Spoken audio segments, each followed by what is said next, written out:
Beaucoup de personnes pensent qu'un serial killer dispose d'une physionomie spécifique. Mais cela est faux. Il peut s'agir de n'importe qui. Cela peut même être une personne que vous considérez normale, un voisin, un ami, votre mari et même un moine.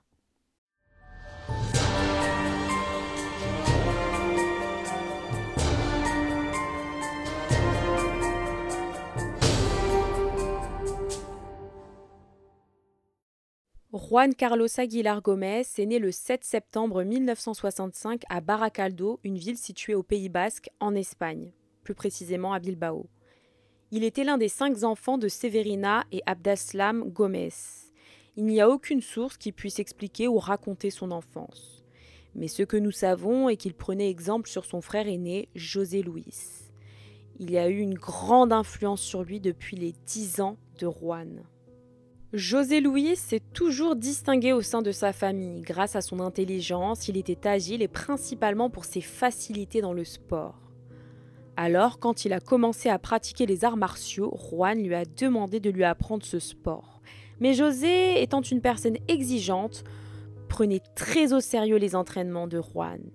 Il allait jusqu'à le maltraiter physiquement et également psychologiquement. Juan a finalement décidé de prendre des cours donnés par un vrai professionnel en compagnie de son frère. Malgré qu'il soit très agile et bon lutteur, son frère José Luis était toujours meilleur que lui. Donc malgré tous les efforts de Juan, il restait toujours dans l'ombre de son frère. Mais Juan était têtu et il a continué à pratiquer ce sport aux côtés de son frère, José Luis. Au début des années 1980, grâce à la popularité qu'Hollywood a donnée au film de Bruce Lee, dans les années 70, le karaté et le kung-fu étaient devenus à la mode et c'était un sport qui se pratiquait de plus en plus à l'époque. Alors, les frères qui pratiquaient déjà les arts martiaux ont décidé ensemble d'ouvrir un gymnase à Bilbao. Après quelques années, en février 1992, José Luis était en plein entraînement lorsqu'un objet lourd, qui serait une machine de musculation, serait tombé sur lui, le coupant en deux, ce qui lui coûtera la vie. À l'époque, Juan a été très touché suite à cette perte. Il a donc fini par fermer le gymnase et il s'est isolé du monde. Au vu de la situation douloureuse qu'il vivait, Juan a décidé de voyager en Chine à la recherche d'un temple de kung-fu pour se spécialiser. Certaines sources mentionnent qu'il aurait voyagé 3 fois en Chine et il restait entre 3 à 6 mois lors de chaque voyage. Mais la majorité stipule qu'il aurait fait un seul voyage et qu'il serait resté 1 an et demi en Chine. Lorsqu'il est rentré chez lui, près d'1 an et demi après, c'était au milieu de l'année 1994, Juan était complètement différent. Il avait rasé ses cheveux, il portait une tunique et il affirmait à tout le monde qu'il avait été nommé comme étant le premier moine Shaolin occidental. Et que maintenant les gens devaient l'appeler Maître Juan Aguilar. Pour beaucoup, à ce moment, Juan était le parfait exemple d'un bouddhiste. Il était tout le temps calme, il prônait une philosophie pure dont l'unique but était d'être en permanence dans un état de satisfaction personnelle basé sur des valeurs morales, éthiques et spirituelles. D'après Juan, son immersion incluait les pratiques Shaolin, le Kung-Fu, Tai-Chi-Chuan, Qigong, du yoga et de la méditation. Et d'après lui, grâce aux enseignements et aux pratiques bouddhistes, il serait devenu pacifique. Donc à son retour en Espagne, il a décidé de réouvrir son gymnase, mais avec un autre nom, le monastère bouddhiste Océano de la Tranquilidad. Il était à présent un moine Shaolin et il désirait que toute chose qui touchait au kung-fu dans le pays passe par lui pour être approuvée. Les années suivantes, le gymnase est devenu très réputé car il a commencé à pratiquer du taekwondo et il est devenu champion mondial de kung-fu à 3 reprises. Il a même été 8 fois champion national. Le CV de Juan était de fait enviable. Avec un tel CV, il a rapidement attiré l'attention des médias nationaux. Et dès 1997, il a été invité sur de nombreux plateaux TV pour répondre à des interviews. Il racontait ses journées, ce qui l'a rendu connu mondialement en tant que moine Shaolin. Durant ces interviews, Juan disait sans arrêt qu'il avait réussi à transcender les limites de la douleur, qu'il avait réussi à contrôler son cerveau et que grâce à cela, il pouvait soumettre son corps à diverses flagellations sans ressentir la douleur. Par exemple, lors de l'une des interviews, il a garanti que mettre sa main dans le feu était un amusement pour lui. Et certaines fois, il a même fait des démonstrations de ces pratiques dangereuses. Grâce à cela, le public a pu constater que c'était une sorte de semi-divin. Il a commencé à avoir beaucoup de fans qui venaient le voir dans son école. À cette même époque, il a profité de sa célébrité pour ouvrir une chaîne YouTube. Il publiait des cours de kung-fu, il donnait des conseils et parlait de philosophie. D'après les moines, quand une personne atteint ses limites, elle montre son vrai visage. Juan disait que les êtres humains étaient un peu comme les animaux et qu'à travers les arts martiaux, il était possible de se contrôler. Ses propos étaient comme un mantra pour ses followers, qui recherchaient à avoir la même foi que lui. Beaucoup se sont rasés la tête et ont commencé à porter des tuniques un peu comme une secte. C'est Juan qui les initiait et ces personnes obéissaient à tous ses ordres et ses recommandations. Une fois la fin des cours, Juan sélectionnait les meilleurs et les déclarait moines. Il disait que pour être la meilleure autorité du pays dans ce domaine, il fallait que ce soit lui qui les choisisse. Juan était un homme extrêmement respecté grâce à ses titres et sa personnalité pacifique. Mais certaines personnes connaissaient une autre facette de cet homme, qui était beaucoup moins pacifique. D'après ceux qui connaissaient Juan, il était agressif et absolument pas pacifique. Ils ont raconté que la journée il était calme, il prenait la paix et le contrôle de soi, mais le soir, Juan était un autre homme. C'était comme s'il avait deux personnalités et Juan vivait une double vie. Durant un certain temps, il a eu des relations intimes avec certaines de ses élèves à l'intérieur même de l'école. Il filmait et photographiait toute la scène. Les femmes étaient attirées par sa personnalité et le fait que ce soit un moine. Au début, tout se passait comme prévu, mais en peu de temps, il pouvait changer de personnalité et devenir très agressif. Il explosait, il s'en prenait aux femmes, certaines se sont même évanouies et d'autres étaient semi-conscientes. Il les forçait à rester dans certaines positions et continuait l'acte jusqu'à être lui-même satisfait. Ces femmes quittaient l'école dans un état déplorable, et certaines se sont même rendues au commissariat de police pour porter plainte. Mais comme elles avaient initialement consenti à l'acte sexuel et s'être rendues jusqu'à l'école de leur propre volonté, les policiers avaient affirmé qu'il n'y avait aucun problème et qu'ils ne pouvaient pas enquêter. Et c'est pour cela que de nombreuses victimes n'ont pas dénoncé Juan. Beaucoup de personnes pensent qu'un viol ne peut être fait que par un inconnu, alors que ce n'est pas du tout le cas. Et certaines avaient peur de le dénoncer car elles avaient peur de la réaction de Juan et des répercussions. Jennifer Sofia Revelo, âgée de 40 ans, était connue sous le nom de Jenny. C'était une Colombienne qui avait eu initialement une belle vie dans son pays d'origine, mais en 2012, son fils de 7 ans est décédé après s'être fait percuter par une voiture. Et la douleur a été si grande qu'elle a fini par se réfugier dans l'alcool. Mais Jennifer a décidé de changer car elle avait 2 autres enfants à élever. Donc elle a décidé de vendre toutes ses affaires et elle a déménagé en Espagne pour essayer d'avoir une vie meilleure et pour tenter d'oublier ce qu'il s'était produit en Colombie. Mais elle n'a pas réussi à trouver un emploi en Espagne et étant donné qu'elle était seule dans un pays qu'elle ne connaissait pas, elle a fini par se prostituer pour nourrir ses enfants. Dans cette affaire, nous avons 2 versions. Une racontée par les amis de Jennifer, Juan aurait pris rendez-vous avec Jennifer pour qu'elle lui fasse un massage. Mais les sources officielles ont affirmé qu'il la sollicitait pour avoir des rapports.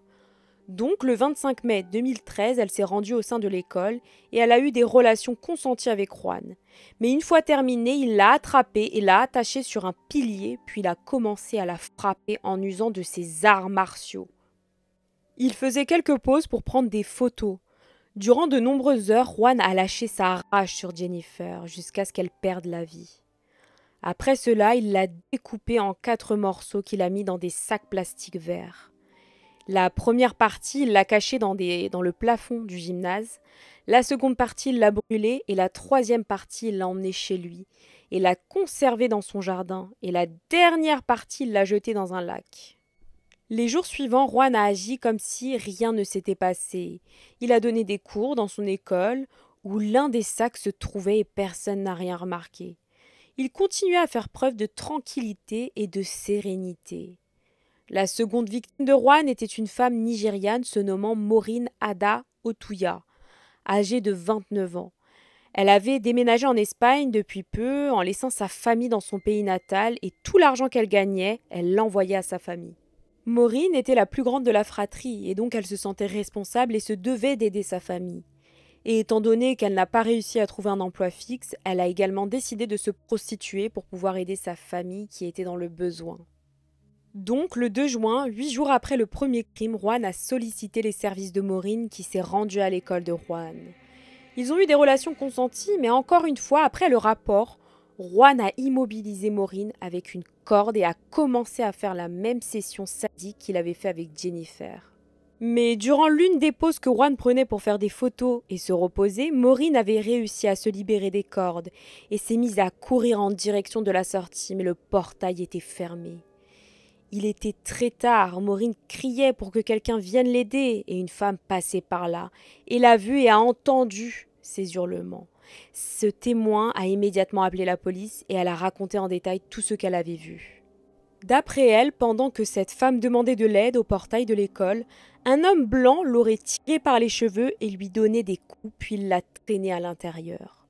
Heureusement, après cela, la police est arrivée en 3 minutes. Ils étaient sur place, ils sont entrés dans l'école, ils ont trouvé Juan sans vêtements et imbibé d'un liquide rouge. Juste à côté de lui, il y avait un lit et sous le lit, il pouvait apercevoir une main et c'était la main de la victime. Maureen avait une corde autour du cou. Elle avait énormément de bleus, de plaies suite à l'agression, mais elle était encore vivante. Elle a été emmenée à l'hôpital et elle a lutté durant 3 jours, mais malheureusement elle a fini par décéder. L'école de Juan a été fermée et c'est devenu une scène de crime. La scientifique s'est rendue sur place pour procéder au prélèvement. Ils ont senti une forte odeur de pourriture. Et en suivant l'odeur, ils ont trouvé les restes d'une personne dans un stade avancé de décomposition. La maison de Juan a également été perquisitionnée. Ils ont découvert les autres sacs avec des restes humains. Et plus tard, la police a visionné une vidéo et ont aperçu Juan jetant un sac dans un lac, le lac de Bilbao. Après avoir été confronté à tous les éléments retrouvés, Juan a confessé ses crimes en racontant tous les détails de ce qu'il avait fait. Un examen a prouvé que les parties de corps retrouvées étaient bien celles de Jennifer. Un fait curieux sur cette partie de l'histoire est que c'est Juan qui s'est lui-même filmé en train de jeter le sac dans le lac. Il avait également l'habitude de photographier ses victimes. Les enquêteurs ont également trouvé de nombreux sacs de femmes au sein de l'école. Mais la pièce la plus étrange de l'école était une chambre où il entreposait toutes ses photos. Ils ont retrouvé toutes les photos avec une évolution dans l'horreur, du début à la fin du supplice pour Jennifer et Maureen. Et si vous pensez que vous avez entendu le pire, il y a encore pire dans cette histoire. Parmi toutes les photos retrouvées, ils sont tombés sur les photos d'une femme appelée Maria Eve, âgée de 28 ans. Elle aurait eu des relations avec Juan le 26 mai, à peine un jour après le meurtre de Jennifer. Elle a affirmé que durant les rapports, tout s'était passé normalement, mais après, Juan aurait eu des attitudes étranges. Il lui a bandé les yeux, puis lui a demandé de poser pour prendre des photos aux côtés d'un objet inconnu. Et étant donné qu'il l'a payé, elle lui a obéi. Mais ce que Maria ne savait pas est que cet objet était les restes de Jennifer que Juan avait gardés. Et Maria a su cela après que la police ait retrouvé les photos et qu'il l'ait convoquée au poste de police pour faire sa déposition. Imaginez la réaction de Maria. Elle était complètement effrayée, écœurée lorsqu'elle a vu les photos. Lorsque l'affaire est sortie dans les médias nationaux, le temple Shaolin d'Espagne s'est manifesté pour émettre un communiqué en stipulant qu'ils étaient l'unique temple Shaolin, qui avait l'approbation de la Chine et que le temple de Juan était faux. Et c'est seulement à cette époque que le public a été informé qu'il n'y avait pas eu de moine Shaolin depuis plus de 300 ans et que tout ce que Juan avait raconté était simplement des inventions et des mensonges. Mais à cause de la popularité qu'il avait acquis, il était tout le temps convié à des événements et généralement tout se passait bien. Mais à 2 occasions, sa représentation était aux antipodes du comportement d'un moine Shaolin. Lors d'une représentation en 1997 à Marbella, Juan a fait un show extrêmement violent. Il a choqué tous les spectateurs.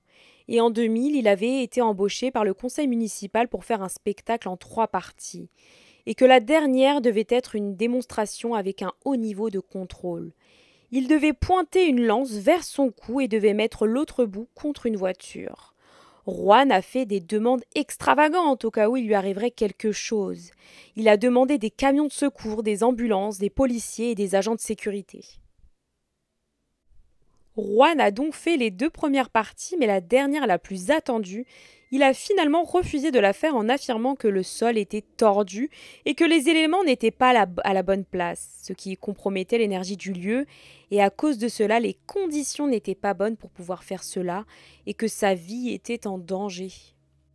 En réalité, il avait peur que son vrai visage ne soit dévoilé, donc il a dit que l'énergie du lieu n'était pas bonne, et que c'était un danger pour lui. Suite à cela, certaines personnes ont commencé à se dire que cet homme n'était pas celui qu'il prétendait être, et que c'était simplement un homme narcissique avec un complexe d'infériorité, qu'il n'était pas apte, qu'il recherchait l'attention des autres. Et malheureusement, de nombreuses personnes ont continué à le suivre par la suite. Les gens qui le suivaient le voyaient comme une personne de pouvoir et parfaite, et c'est pour cela que ce rôle a pu durer dans le temps. Mais Juan les a tous trompés. Il ne s'est jamais rendu dans le temple Shaolin en Chine et n'a jamais été formé. À l'époque, le kung-fu devenait populaire, donc l'Espagne a décidé d'en profiter pour attirer les touristes. Et à peine 700 mètres d'un temple Shaolin, ils ont décidé d'ériger un centre pour présenter le kung-fu. Et là-bas, les personnes pouvaient prendre des cours et à la fin, ils donnaient des certificats de réussite suite à ces cours. Mais ce n'était pas un diplôme ou un document qui donnait le droit de pratiquer ou de devenir moine Shaolin. D'ailleurs, il n'existe pas de moine Shaolin. Le dernier à avoir reçu ce nom est mort il y a plus de 300 ans. Pour les laïcs, il était plus simple pour eux de faire passer cette histoire comme véridique et encore plus à une époque où Internet n'était pas quelque chose de si accessible qu'aujourd'hui. Donc, tout ce que Juan a raconté n'était autre qu'un énorme mensonge. Et plus les gens le croyaient, plus il mentait. Il a également inventé avoir remporté des prix mondiales et nationales. Juan n'a jamais rien gagné et il s'est autoproclamé champion pour avoir plus de crédibilité. Concernant toutes les photos de femmes retrouvées dans son école, la police a tenté d'identifier toutes ses victimes et ils ont retrouvé la majorité d'entre elles. Mais certaines n'ont pas été retrouvées. Et cela est très suspicieux. Peut-être que Juan a fait de nombreuses autres victimes. Pour la police, son modus operandi était de choisir des femmes étrangères, qui étaient seules en Espagne. Ainsi, il pensait être tranquille, car les familles vivaient loin. Et il prendrait du temps à se rendre compte de la disparition de leurs proches. La police pense que les femmes non identifiées peuvent être des femmes venant d'autres pays et que leurs proches n'ont pas réussi à les retrouver ou même à demander une enquête. Les parties du corps de Jennifer qui ont été jetées dans le lac n'ont jamais été retrouvées. Et la mystérieuse mort du frère de Juan en 1992 a été remise sur la table. Ils ont réouvert le dossier car la police pense que c'est la première victime de Juan. Mais malheureusement, ils n'ont aucune preuve de ça et donc il a été accusé uniquement des 2 meurtres. Le 17 avril 2015, Juan a été jugé et l'affaire était connue sous le nom du moine serial killer. Durant le jugement, Juan semblait méditer, il avait les yeux fermés, il paraissait calme et tranquille. Mais en réalité, il n'arrivait pas à se contrôler. À chaque fois qu'il parlait, il explosait de rage. La défense du faux moine a allégué que tout ce qu'il a fait était lié à sa tumeur au cerveau, ce qui lui a déclenché des crises de nerfs. Dans ces moments, il perdait la conscience et le contrôle sur ses actes. Il a eu l'audace de dire qu'il ne savait pas ce qu'il faisait et qu'il était sous traitement. Cependant, le procureur a réussi à prouver qu'il s'agissait en réalité d'un petit kyste et que cela n'influençait en rien ses facultés mentales. Et donc qu'il était pleinement conscient physiquement et mentalement qu'il savait faire la différence entre le bien et le mal. Juan a été considéré coupable d'homicide avec des circonstances aggravantes de cruauté, sans laisser aucune chance aux victimes. Juan, alors âgé de 50 ans, a été condamné à 19 ans de prison pour chacune des victimes, donc un total de 38 ans de prison, sans possibilité de sortie anticipée. Il pourra sortir en 2053 lorsqu'il aura 88 ans. Merci d'avoir regardé la vidéo, n'hésitez pas à me dire ce que vous avez pensé de cette affaire dans la section commentaires. N'oubliez pas de liker, vous abonner et d'activer la cloche des notifications pour être informé à chaque fois que je sortirai une nouvelle affaire.